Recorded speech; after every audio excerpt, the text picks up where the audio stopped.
Syedaralun untuk menyelesaikan upah kerja tidak dibayar oleh pemerintah Desa Geragang Kecamatan Jagong Jeget Kabupaten Aceh Tengah, pemerintah kecamatan dan anggota DPRA Bardan Sahidi mengadakan mediasi damai.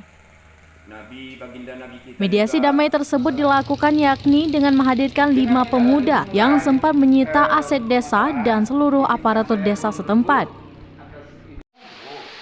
Amatan Serambi On TV, mediasi tersebut dilaksanakan di kantor desa setempat pada Jumat 25 Maret 2022.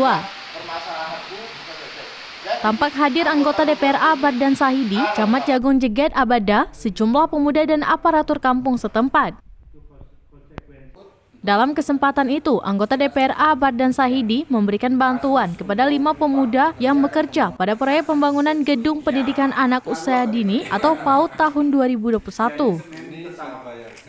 Bardan memberikan uang senilai Rp6.500.000 kepada 5 pemuda sebagai upah yang tidak dibayar oleh pihak pemerintah desa yang tertunda sejak 6 bulan. Ia menambahkan pentingnya berhati-hati terhadap administrasi dana desa agar hal tersebut menjadi pembelajaran untuk lebih baik ke depannya. Bisa memediasi aparatur kampung Gegarang bersama Pak Camat Jagong Jeget. Senang sekali ternyata kekuatan musyawarah untuk mufakat itu adalah akar menyelesaikan masalah. Jadi masalahnya adalah administratif. Kalau kemudian aset desa yang selama ini dikuasai pemuda akan dikembalikan sesaat lagi dan hak mereka sudah kita bantu. Mudah-mudahan kehadiran kami memberikan solusi lah dalam rangka menata pemerintahan kampung Gegarang Kecamatan Jagong Jeget lebih baik lagi ke depan. Abada menegaskan kepada pemerintah desa setempat agar menyelesaikan administrasi desa dengan baik.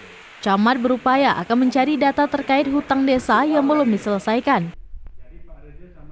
Ia meminta pihak desa bertanggung jawab atas segala hutang dana desa tahun 2021.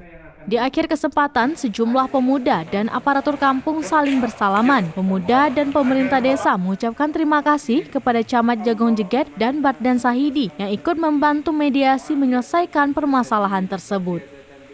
Dari Aceh Tengah, Syedaralun Romadani, Serambi On TV.